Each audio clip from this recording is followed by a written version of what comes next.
Bitcoin क्या है, कैसे काम करता है, इसके कहाँ रखा जाता है, ये सब लेकर आपके मन में बहुत सवाल होंगे। इंटरनेट के बदौलत आज सभी की जिंदगी आसान हो गई है। सभी तरह की जानकारी हासिल करने से लेकर खरीदारी करना, टिकट बुकिंग करना इत्यादि सब कुछ हम इंटरनेट की मदद से कर पा रहे हैं। आजकल इंटरनेट की मदद से पैसा कमाना भी मुमकिन हो गया है। बहुत सारे तरीके हैं जिससे कि हम घर बैठे ही इंटरनेट से पैसे कमा सकते हैं। उन सभी तरीकों में से एक तरीका है बिटकॉइन, जिसकी वजह से हम बहुत से पैसे कमा सकते हैं। आप में से कुछ लोगों ने बिटकॉइन के बारे में सुना होगा और जिन्हें बिटकॉइन के बारे में कुछ भी नहीं पता, आज उन्हें इस वीडियो के जरिए पता चल जाएगा। जी हाँ, आज मैं आपको बिटकॉइन के बारे में बताने जा रहा हूँ। तो दोस्तों, YouTube टेक आपका स्वागत करता है। बिटकॉइन एक वर्चुअल करेंसी है। जैसे बाकी करेंसीज होते हैं रुपी, डॉलर इत्यादि, ठीक उसी तरह बिटकॉइन भी एक डिजिटल करेंसी है। ये बाकी करेंसी से बिल्कुल अलग है, क्योंकि बिटकॉइन को ना ही हम देख सकते हैं और ना ही पैसों की तरह छू सकते हैं। बिटकॉइन को हम सिर्फ ऑनलाइन वॉलेट में स्टोर करके रख सकते हैं। बिटकॉइन का आविष्कार सतोशी नाकामोटो ने 2009 में किया था और तब से ही इसकी लोकप्रियता बढ़ती जा रही है। बिटकॉइन एक डिसेंट्रलाइज्ड करेंसी है, जिसका मतलब ये है कि इसे कंट्रोल करने के लिए कोई भी बैंक या अथॉरिटी या सरकार नहीं है, यानी कि कोई इसका मालिक नहीं है। बिटकॉइन का इस्तेमाल कोई भी कर सकता है, जैसे हम सब इंटरनेट का इस्तेमाल करते हैं, और उसका भी कोई मालिक नहीं है। ठीक उसी तरह बिटकॉइन भी है।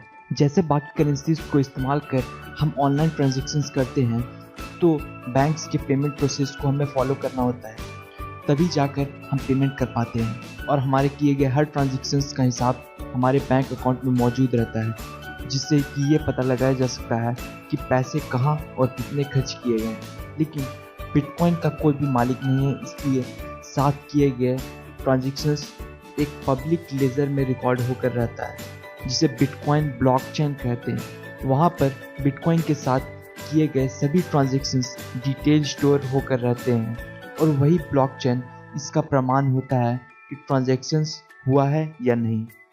अब मैं बताऊंगा आपको कि बिटकॉइन का वैल्यू कितना है। बिटकॉइन का वैल्यू आज के दिन में करीबन $999 यानी कि $999 है। मतलब एक बिटकॉइन की वैल्यू 65,000 है। इसकी वैल्यू कम या ज़्यादा होती रहती है, क्योंकि इसको कंट्रोल करने के कोई अथॉरिटी नहीं है। इसके लिए इसकी वैल्यू इसके डिमांड के हिसाब से बदलती रहती है। दोस्तों, अभी अगर मैं करंट वैल्यू की बात करूं तो अभी 10% वैल्यू इसकी इंक्रीज हुई है। दोस्तों, अब आप सोच रहे होंगे बिटकॉइन से पैसे कैसे कमाए जाते हैं। तो इसके लिए 3 तरीके हैं। पहला तरीका ये है कि अगर आपके पास पैसा है तो आप एक बिटकॉइन सीधे $999 देकर खरीद सकते हैं। ऐसा भी नहीं है कि अगर आपको एक बिटकॉइन खरीदना है तो आपको पूरे के पूरे $999 देने होंगे। आप चाहें तो बिटकॉइन की सबसे छोटी यूनिट सतोशी भी खरीद सकते हैं। जैसे हमारे भारत में 1 रुपये में 100 पैसा होता है, ठीक उसी तरह एक बिटकॉइन में 10 करोड़ सतोशी होते हैं। तो आप चाहें तो बिटकॉइन की सबसे छोटी रकम सतोशी खरीद कर धीरे धीरे एक या उससे ज़्यादा बिटकॉइन जमा कर सकते हैं। जब आपके पास बिटकॉइन मौजूद हो जाएगा और उसका प्राइस बढ़ जाएगा, तब आप उसे बेचकर ज़्यादा पैसे कमा सकते हैं। दूसरा तरीका है कि अगर आप ऑनलाइन किसी को कोई सामान बेच रहे हैं और उस खरीदार के पास अगर बिटकॉइन मौजूद हो, तो उसे आप पैसे के बदले बिटकॉइन ले लें। ऐसे में आप उन्हें वो सामान भी बेच देंगे और आपको बिटकॉइन भी मिल जाएगा, जो आपके बिटकॉइन वॉलेट में स्टोर होकर रहेगा। आप चाहें तो बाद में उस बिटकॉइन को दूसरे व्यक्ति को ज़्यादा दाम पर बेच सकते हैं, जिससे आपको मुनाफा होगा। तीसरा तरीका है बिटकॉइन माइनिंग का। इसके लिए हमें हाई स्पीड प्रोसेसर वाले कंप्यूटर की ज़रूरत पड़ेगी, जिसका हार्डवेयर भी अच्छा होना चाहिए। हम बिटकॉइन का इस्तेमाल सिर्फ ऑनलाइन पेमेंट करने के लिए करते हैं, और जब कोई बिटकॉइन से पेमेंट करता है तो उस ट्रांजेक्शन को वेरीफाई किया जाता है। जो इन्हें वेरीफाई करते हैं उन्हें माइनर्स कहते हैं, और उन माइनर्स के पास हाई परफॉर्मेंस कंप्यूटर और जीपीयू होता है, और वो इसके ज़रिए ट्रांजैक्शंस को वेरीफाई करते हैं। वो ये वेरीफाई करते हैं कि ट्रांजैक्शंस सही है या नहीं, उसमें किसी तरह की हेरा फेरी तो नहीं की गई है। इस वेरिफिकेशन के बदले में उन्हें कुछ बिटकॉइंस इनाम के तौर पर मिलता है, और इस तरीके से नए बिटकॉइन मार्केट में आते हैं।